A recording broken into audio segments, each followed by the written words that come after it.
الحمد لله الذي هدانا لهذا وما كنا لنهتدي لولا أن هدانا الله.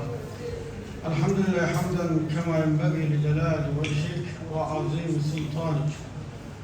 أشهد أن لا إله إلا الله وحده لا شريك له وأشهد أن سيدنا وحبيبنا ومولانا محمد صلى الله على آله وأصحابه وأهل بيته أجمعين. সম্মানিত আজকের বাংলাদেশ কোরআন সুন্নাহ পরিষদ কর্তৃক আয়োজিত আন্তর্জাতিক মাতৃভাষা উপলক্ষে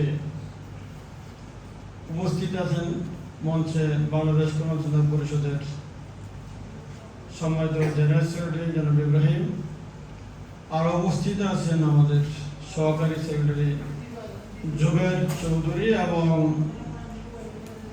হাফেজ মাওলানা ইউসুফ চৌধুরী, এবং মঞ্চে আরও আছেন আমাদের কেন্দ্রীয় নেতৃবৃন্দ ও সম্মানিত উপস্থিতি। আসসালামু আলাইকুম ওয়া রাহমাতুল্লাহি ওয়া বারাকাতুহু। আমরা আজকে যে বিষয়ে কথা বলবো সেটা হচ্ছে 21শে ফেব্রুয়ারি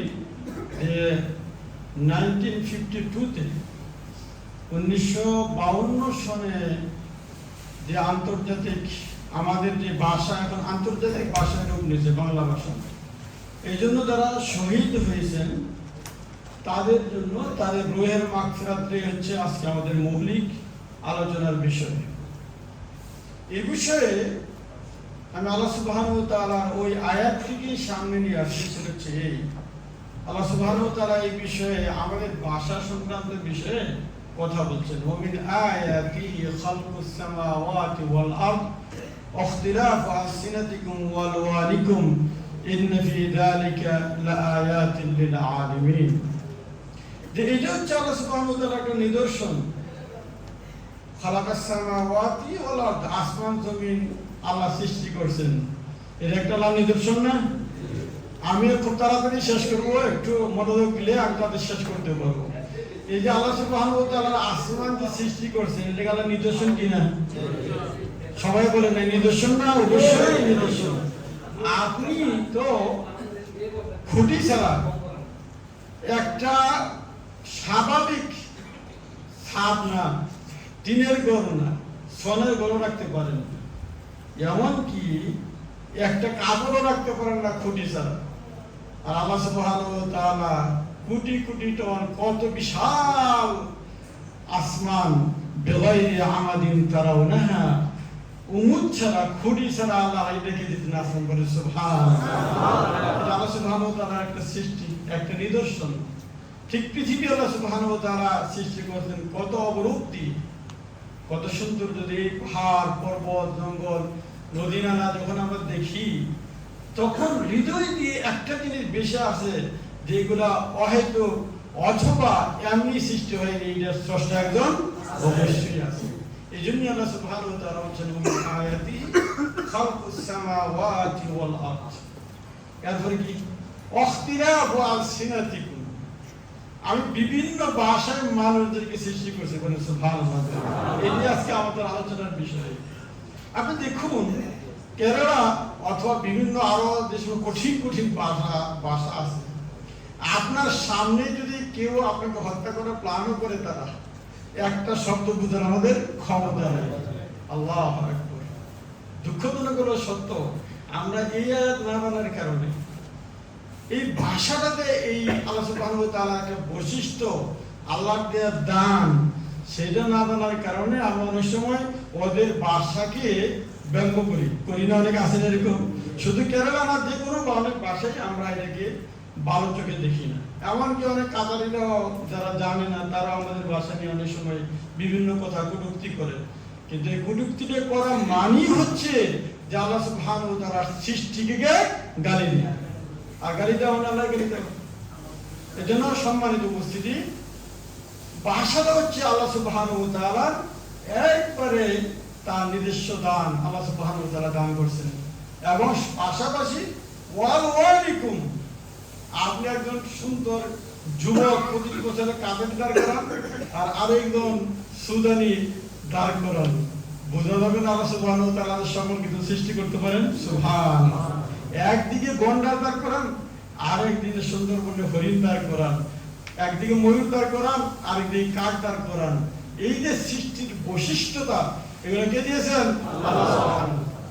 সম্মানিত উপস্থিতি, তো আজকে এই ভাষার জন্য বিভিন্ন দেশে আন্দোলন হয়েছে, সংগ্রাম হয়েছে। তার নিজস্ব ভাষায় কথা বলার জন্য তারা বিভিন্ন জায়গায় বিভিন্ন প্রয়োগ করছেন, বিভিন্ন জায়গায় বিভিন্ন ভাবে তারা মানে কি হয়েছে, কামিয়াব হয়েছেন। আমাদের দেশে যেটা হয়েছিল সেটা হচ্ছে এই যে এই ভাষার কারণে আপনার কিছু তরুণ তাদের জীবন দিতে হয়েছিল।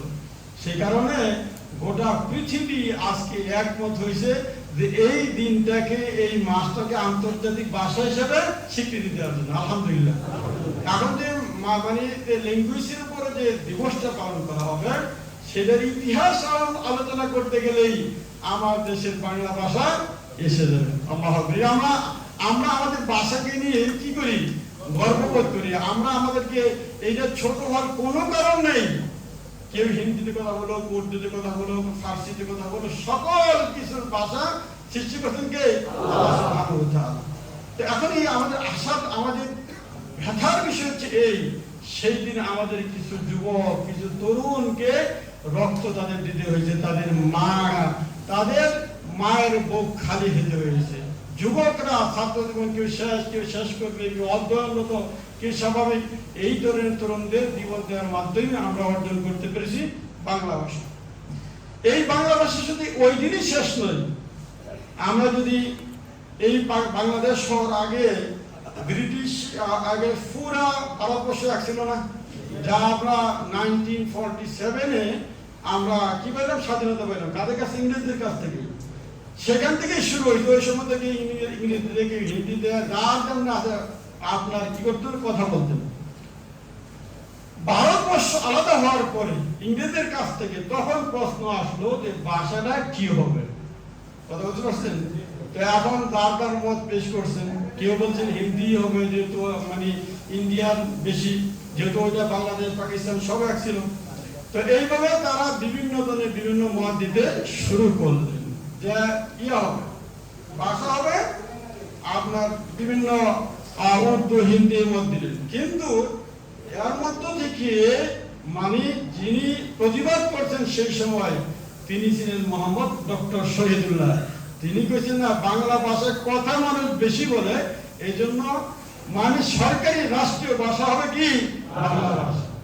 আল্লাহ আল্লাহ তার কপালে জান্নাতের টুকরা বানিয়ে দিন। তিনি এমন একজন পণ্ডিত ছিলেন, মানুষের হক নিয়ে কথা বলতেন। এমন একজন পণ্ডিত ছিলেন যার মধ্যে ওহির জ্ঞান ছিলেন। এই জন্য এক আলোচনা বলছেন যে আমরা যতই পণ্ডিত হই, আর আমাদের মধ্যে যদি ওহির জ্ঞান না থাকে, তাহলে আমাদের ডক্টরের আগে নাম লেখা হইতে মূর্খ ডক্টর।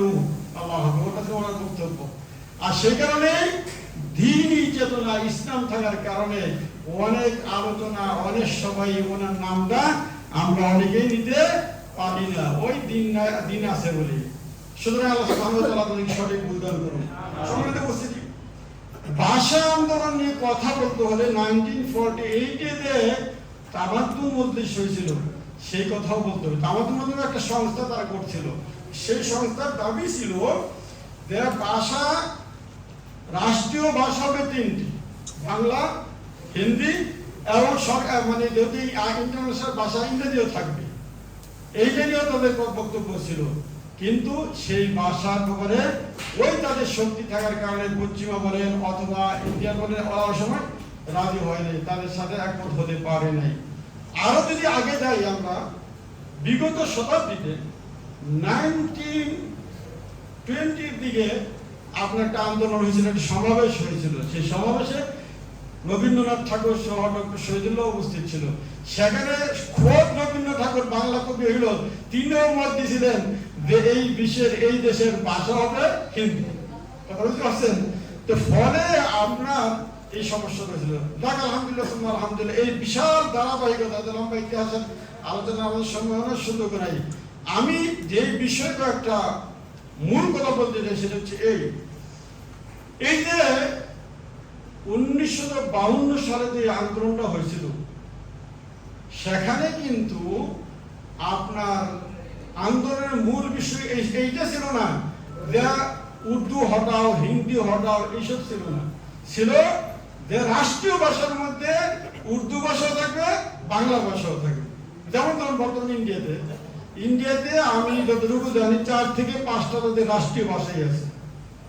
তাহলে বাংলাদেশিদের ভাষার ন্যায্য দাবি ছিল তাদের। এবং আপনার 1948 সালে তৎকালীন প্রধানমন্ত্রী যখন আপনার ঢাকা আসেন, ঢাকা বিশ্ববিদ্যালয় টিএসসিতে একটা আলোচনা সভা হয়েছিল। সেই আলোচনা সভায় এই বাংলা ভাষার দাবি উপলক্ষে যিনি স্মারকলিপি দিয়েছিলেন তার নাম কিন্তু আজকে তাদের খাতায় নাই। তিনি ছিলেন অধ্যাপক গোলাম আজম সাহেব। তিনি তখন তৎকালীন জিএস ছিলেন।